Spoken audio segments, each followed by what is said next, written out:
안녕하세요, 리치노마드입니다. 5월 들어서 첫 영상을 올리게 되었는데요. 일단 지난 4월 달 한번 리뷰를 해보면 주식시장 전반은 그냥 보합 수준?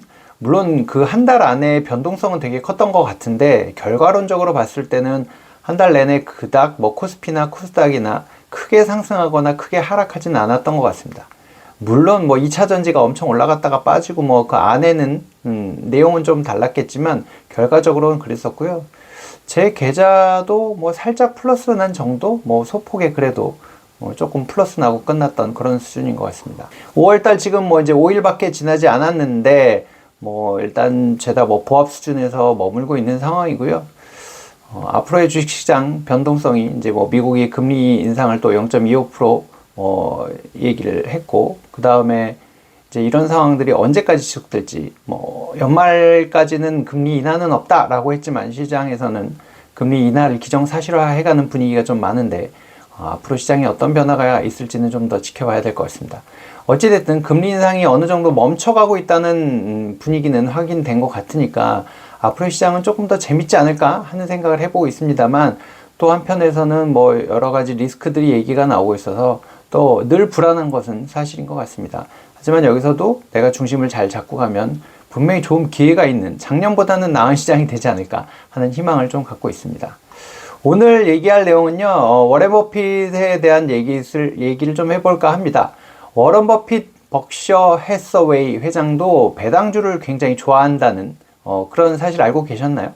오랜 기간 이제 투자의 귀재라는 투자의 대가로서의 이제 포지션이 되어 있는 분인데, 이분의 이제 어떤 명성을 유지할 수 있는 비결로서는 월스트리트 저널에서는 배당주 투자를 꼽았다고 합니다. 월스트리트 저널에서 벅셔 해서웨이가 올해 배당주 투자로 얻을 수 있는 수익이 약 57억 달러, 약 7.6조 정도 되거든요. 7조 6천억 원 정도의 수익을 배당으로 올릴 수 있을 거라고 전망을 하고 있는데요.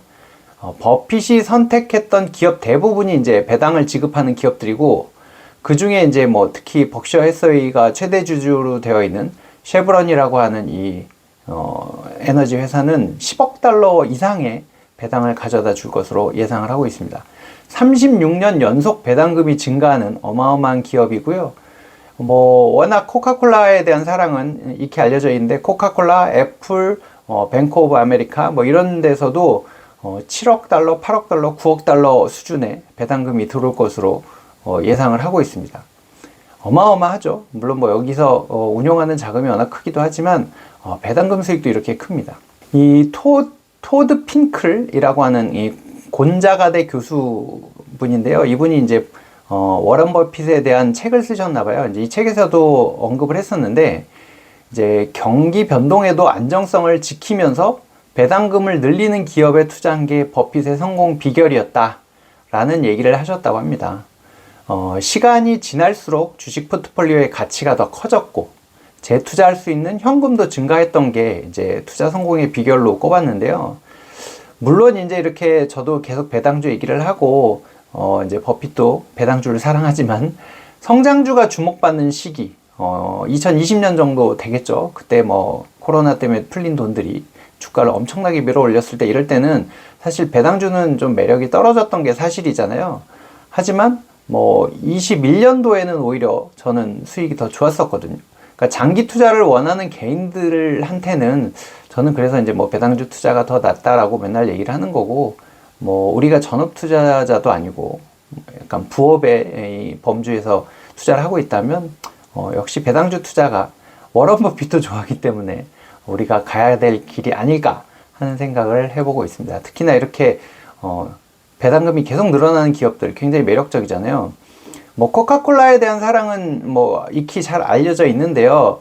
1994년도에 벅셔 해서웨이가 코카콜라 4억 주를 13억 달러에 매수를 했다고 합니다. 배당금이 이제 처음 나왔을 때 94년도에는 약 7,500만 달러 정도 됐었는데, 지금 작년에는 7억 4백만 달러, 엄청나게 이제 증가를 했는데 거의 10배가 됐죠. 지분 가치도 물론 더 이제 추가로 주식을 매입을 했겠지만, 지분 가치도 이제 13억 달러 샀던 게 지금 이제 250억 달러로 증가돼 있는데, 그러면 이 지금 94년부터 작년까지의 차트를 보면 차트랑 이제 배당금을 살펴보면 94년에는 분기에 이제 주당 배당금이 0.0487달러. 예. 뭐 0.5달러도 안 되는 수준이었는데 지금 올해 1분기 주당 배당금이 0.46달러가 됐거든요. 이게 지금 배당금이 9.4배가 됐습니다. 9.4배. 어마어마합니다. 뭐 물론 아직 아까 거의 8, 9년이라는 시간이 흐르기는 했지만 배당금이 9배가 됐고요. 94년에 주가는 10.28달러. 제가 5월 5일 어린이날 기준으로 94년과 23년의 주가를 비교해 봤는데 10.28달러이던 이제 주가가 64달러까지 올라갔습니다. 주가가 이제 6배가 된 거죠. 물론 이 사이에 이제 계속 배당금을 꾸준히 줬던 건데 이 0.04875 뭐 이렇게 주던 배당금이 0.46달러로 됐다면 뭐 10달러에 이제 10.28달러 정도에 94년에 샀다고 치면 지금 배당금은 거의 배당률이 거의 17% 가까이 된 거거든요. 무슨 완전히 고리대금업도 아니고 17%, 18%의 배당을 받고 있는 거죠. 현재 주가 대비해서 배당률도 뭐 2.8%, 그러니까 3%가 채 안 되는 수준인 것 같은데 어찌됐든 꾸준히 이렇게 배당이 우상향되니까 결론적으로는 주가도 우상향이 됐고 배당금도 어마어마하게 늘어나는 이제 그런 상황이 된 거라서 이런 주식들을 계속 모아가면 사실은 장기적으로 봤을 땐 마음이 편안할 수밖에 없는 겁니다. 이 지금 주가 그래프도 보시면 당연히 올라갔다 내려갔다 계속 변동은 있지만 장기적으로 봤을 때 이렇게 우상향 된 거를 확인할 수 있었잖아요. 아무리 전쟁이 나도 콜라는 먹어야 되니까요. 하여튼 예, 이런 버핏의 배당주 사랑에 대해서 한번 살펴봤습니다. 요즘에 이제 그 주식에 대한 관심이 높아지고 하다 보니까 이 자녀들한테도 주식 투자를 이제 권유하는 아니면 이제 증여의 방법 내지는 경제 개념을 세워주는 방법으로 많이 시도를 하시는데요. 어린이 서학개미가 5년간 2배가 증가를 했다고 합니다. 주요 이제 대상 해외 투자하는 주식들의 비중을 보면, 그러니까 해외 주식 비중이 전체 이제 투자하는 거에 한 23% 정도 되는데, 뭐 우리가 익히 알만한 애플, 테슬라, 마이크로소프트, 엔비디아, 뭐 알파벳 A, 이제 구글이죠. 이제 뭐 이런 종목들의 비중이 이제 높고 보유 종목 수를 봤을 때 이제 뭐 그렇습니다. 국내 주식 비중이 한 51% 정도 되는데 삼성전자랑 삼성전자 우선주, 카카오, 네이버, SKIE 테크놀로지 이제 SKIET라고 써놨는데 이제 뭐 이런 종목들의 비중이 한 50% 정도 된다고 합니다. 그러니까 전체 100을 투자했을 때 50% 정도가 국내 주식이고 23% 정도가 해외 주식이고 나머지는 뭐 이제 예금이나 이런 게 되겠죠. 어린이 펀드가 이제 인기가 있었는데 이건 좀 시들해진 것 같습니다. 한때는 1조 원을 넘어섰었는데 지금은 이제 4,300억 정도로 거의 반토막이 났고요. 확실히 이제 뭔가 주식 투자가 대세가 돼가는 것 같고 이런 부분들을 활용해서 이제 아이들이 갖고 있는 가장 큰 자산이 시간이잖아요. 아까 코카콜라가 그렇게 오랜 시간 동안 성장했던 것들처럼 이제 그런 기업에 위대한 기업들에 투자해 놓으면 우리 아이들은 조금 더 나은 경제적 환경을 갖고 살 수 있지 않을까 싶은 부모들이 많은 것 같습니다. 이제 이런 트렌드를 반영을 해서 각 증권사에서도 미성년자 주식 계좌 개설하는 걸 좀 쉽게 만들었거든요. 예전에는 이제 뭐 주민등록 등본 띄워갖고 증권사에 직접 찾아갔어야 됐는데 이걸 이제 비대면으로 만들 수 있는 시스템을 구축을 했는데요. 이제 미성년자 상장 주식 보유자가 75만 7천 명이라고 합니다. 여기 안에 우리 아이들이 안 들어가 있다면 75만 등 안에는 못 들어가는 걸로 아셔야 되고 이게 뭐 많은 거야 라고 생각할 수 있겠지만 2019년 말에는 10만 명이 채 안 됐는데 벌써 75만 명이 됐대요. 뭐 출생률이 줄어들고 뭐 어쩌고저쩌고 해도 미성년자들은 주식 투자를 늘려가고 있는 거죠. 증권사들 보면 이제 미래셋이나 KB, NH투자, 키움은 이미 비대면 계좌 개설을 할 수 있게 시스템이 완료가 되었고요. 이게 이제 뭐 작년인가 뭐 이 법이 개정되면서 이렇게 시스템 개선이 된 것 같고 일반 비대면 계좌는 바로 뭐 한 30분 안에 개설할 수가 있잖아요. 근데 요거는 1, 2일 정도 영업일이 소요가 된다고 합니다. 뭐 이제 가족관계 증명서나 기본 증명서들 아이들은 이제 본인 신분증이 없기 때문에 이런 걸 서류를 따로 보내줘야 되고 확인하는 절차 때문에 좀 그런 것 같고요. 뭐 삼성증권 같은 경우도 이번 달 안에 도입한다 그러고 하나, 한국투자, 신한 등 이제 뭐 7개사도 연내에 도입하는 것으로 뭐 얘기를 하고 있습니다. 그래서 미성년자 계좌 개설을 빨리 하시라고 막 이벤트도 하더라고요.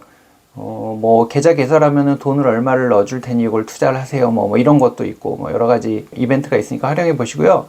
10년마다 2천만 원씩 이제 미성년자들한테는 비과세로 증여할 수 있는 거 아시죠? 이걸 활용하셔서 여러분들의 자녀들은 조금 더 나은 환경에서 살 수 있도록 만들어 주시는 것도 여러분들이 해야 될 일이 아닌가 싶습니다. 요즘 제가 관심 있게 보고 있는 ETF가 있는데요. 유럽 명품 주식들이 굉장히 주가가 많이 올랐다. 뭐 LVMH나 이런 거 올랐다는 기사는 봤었는데, 유럽 주식까지 또 투자하려니까 뭐 유로화니 뭐니 뭐 이런 거 막 복잡할 것 같아서 좀 보고만 있었는데, 유럽 명품 주식을 또 묶어놓은 ETF가 나왔습니다. 뭐 지난달 말인가 나왔더라고요.